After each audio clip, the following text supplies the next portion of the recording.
বিএডের fourth সেমের course 10-এর এই প্র্যাকটিকামটা এখানে আমরা করেছি। এই প্র্যাকটিকামটা করার জন্য প্রথমে আমরা কৃতজ্ঞতা স্বীকার লিখে নিয়েছি এবং এরপরে আমরা সূচিপত্রে যা যা লিখেছি সেগুলোকে আমরা পরপর করে লিস্টে এখানে দিয়ে দিয়েছি। এরপর প্র্যাকটিকাম সম্পর্কে ভূমিকা আমরা এখানে ছোট্ট করে ব্যাখ্যা করেছি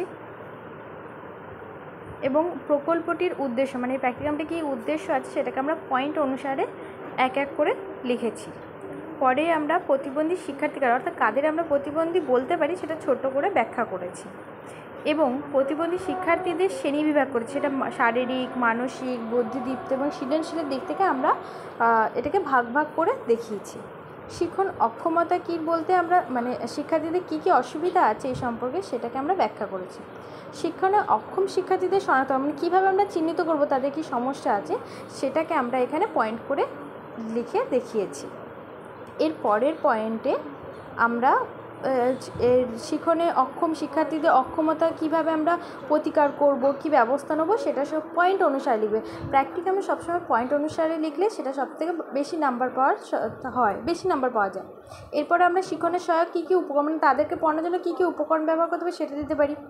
এরপর আমরা এখানে পয়েন্ট হিসেবে শ্রবণ প্রতিবন্ধীদের নিয়েছি এবং তাদের সম্পর্কে অল্প অল্প করে ব্যাখ্যা করেছি এবং তাদের পড়ানোর জন্য আমরা কীরকম নিতে পারি সেটা দিয়েছি। যেমন এখানে একটি আমরা বই দেখিয়েছি যে বই পাঠ্যপুস্তক সেটা মডেল হিসেবে আমরা এখানে দিয়েছি। এরকম মডেল বানিয়ে দেবে তাহলে জিনিসটা দেখতে আরও সুন্দর হবে।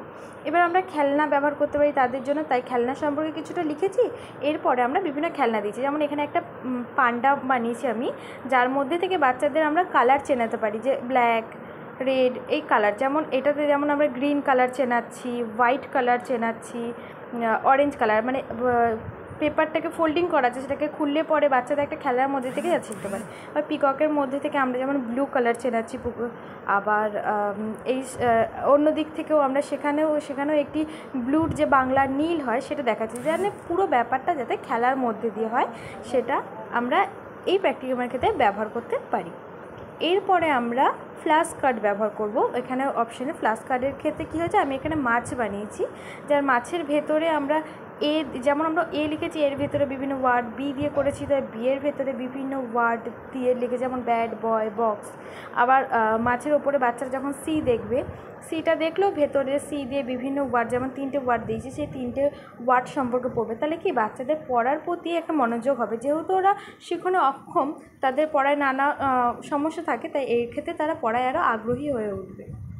এরপর আমরা চার্ট ব্যবহার করব। এই চার্টের ক্ষেত্রে আমরা একটুখানি ফ্রুট চার্ট বানিয়েছি, মানে যাতে দিয়ে বাচ্চারা ফলটাকে চেনে, যেমন হচ্ছে অরেঞ্জ এই দিয়ে বিভিন্ন দিয়ে আমরা চিনতে পারবে বাচ্চারা, যাতে এগুলো দিয়ে বাচ্চারা আরও আগ্রহী হয়ে ওঠে। এরপরে আমরা একটা মডেল নিয়েছি, যেমন একটা দেখো 4a স্কোয়ার, এই কার্ডটাকে আমরা যত ঘুরাবো সেই অনুযায়ী হবে, যেমন 2a স্কোয়ার 4 হচ্ছে, আবার যদি আমরা 4-এ যাই 4a স্কোয়ার 16 এইভাবে। এরপরে আমরা যেখানে আমরা সার্ভে রুমে গেছিলাম সেখান থেকে ছবি এনে কালেক্ট করে লাগিয়েছি এবং সব শেষে পুরো প্র্যাকটিকাম সম্পর্কে যা মন্তব্য আছে নিজে সেটা দিয়েছি এবং সীমাবদ্ধতাকে পয়েন্ট করে অনুসারে লিখেছি।